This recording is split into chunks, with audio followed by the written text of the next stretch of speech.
അർജന്റീനയിലെ Luján മാതാവിന്റെ ബസിലിക്കയുടെ എസ്പ്ലനേഡിൽ കർദിനാൾ Fernando വെർഗസ് അൽസാഗിയുടെ അധ്യക്ഷതയിൽ നടന്ന ചടങ്ങിൽ കർദിനാൾ എഡ്വാർഡോ പിറോണിയോ വാഴ്ത്തപ്പെട്ട പദവിയിലേക്ക് ഉയർത്തപ്പെട്ടു.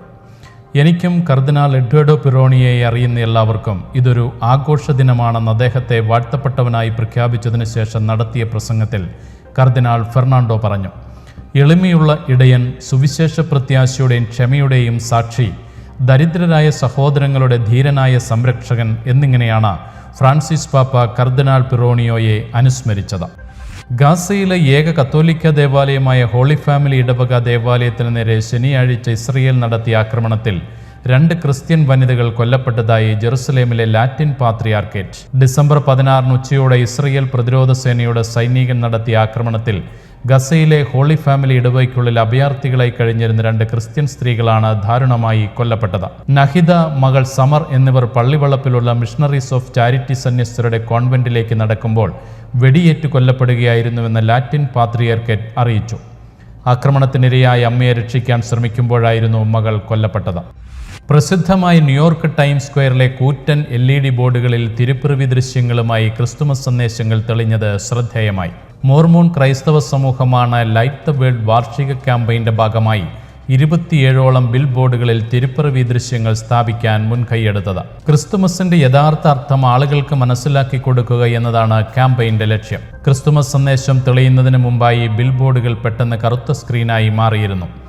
ഏതാനും നിമിഷങ്ങൾക്കുള്ളിൽ പ്രശസ്ത കരോൾ ഗാനമായ സൈലന്റ് നൈറ്റിന്റെ വരികൾ സ്ക്രീനിൽ തെളിഞ്ഞു വന്നു.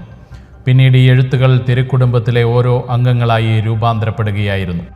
ചങ്ങനാശ്ശേരി അതിരൂപത അധ്യക്ഷൻ arch bishop Mar Joseph Perumthottam പൗരോഹിത്യ സുവർണ ജൂബിലിയിലേക്ക്. 1974 ഡിസംബർ 18 മാർ പെരുന്തോട്ടം പൗരോഹിത്യം സ്വീകരിച്ചത്. കൈനഗിരി ഇടവകയിൽ അസിസ്റ്റന്റ് വികാരിയായി ആദ്യ നിയമനം. അതിരൂപത മതബോധന കേന്ദ്രമായ സന്ദേശ നിലയം ഡയറക്ടർ, അതിരൂപതയിലെ കാത്തലിക് വർക്കേഴ്സ് മൂവ്മെന്റ് ചാപ്ലൈൻ തുടങ്ങിയ നിലകളിൽ സേവനമനുഷ്ഠിച്ചു.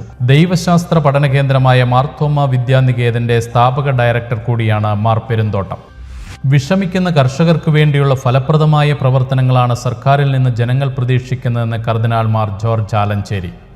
കാസർഗോഡ് നിന്ന് തിരുവനന്തപുരത്തേക്ക് കത്തോലിക്ക Congress global president advocate Biju Parayanilam നയിക്കുന്ന കർഷക അതിജീവന യാത്രയ്ക്ക് സഭാ ആസ്ഥാനമായ കാക്കനാട് മൗണ്ട് സെന്റ് തോമസിൽ നൽകിയ സ്വീകരണം ഉദ്ഘാടനം ചെയ്ത് പ്രസംഗിക്കുകയായിരുന്നു കർദിനാൾ.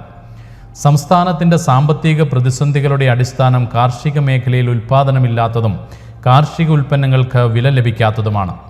സമഗ്ര പദ്ധതിയിലൂടെ കാർഷിക മേഖല പുനരുജ്ജീവിപ്പിക്കണം. കർഷകർ വന്യമൃഗങ്ങളാൽ കൊല്ലപ്പെടുന്നതിനോ കടബാധ്യതയിൽ ആത്മഹത്യ ചെയ്യുന്നതിനോ സർക്കാർ ഇടവരുത്തരുതെന്നും കർദിനാൾ പറഞ്ഞു.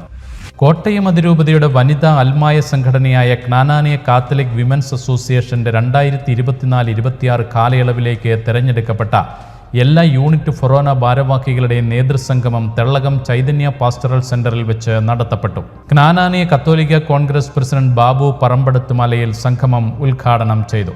അതിരൂപതയിലെ എല്ലാ ഇടവകളിലെയും KCWA യൂണിറ്റ് ഭാരവാഹികളും ഫൊറോന ഭാരവാഹികളും സംഗമത്തിൽ പങ്കെടുത്തു. സത്യസഭയെ അനുദിനം അറിയുവാൻ, സഭയെ സ്നേഹിക്കാൻ സൺഡേ ശാലോം യൂട്യൂബ് ചാനൽ ഇപ്പോൾ തന്നെ സബ്സ്ക്രൈബ് ചെയ്യുക.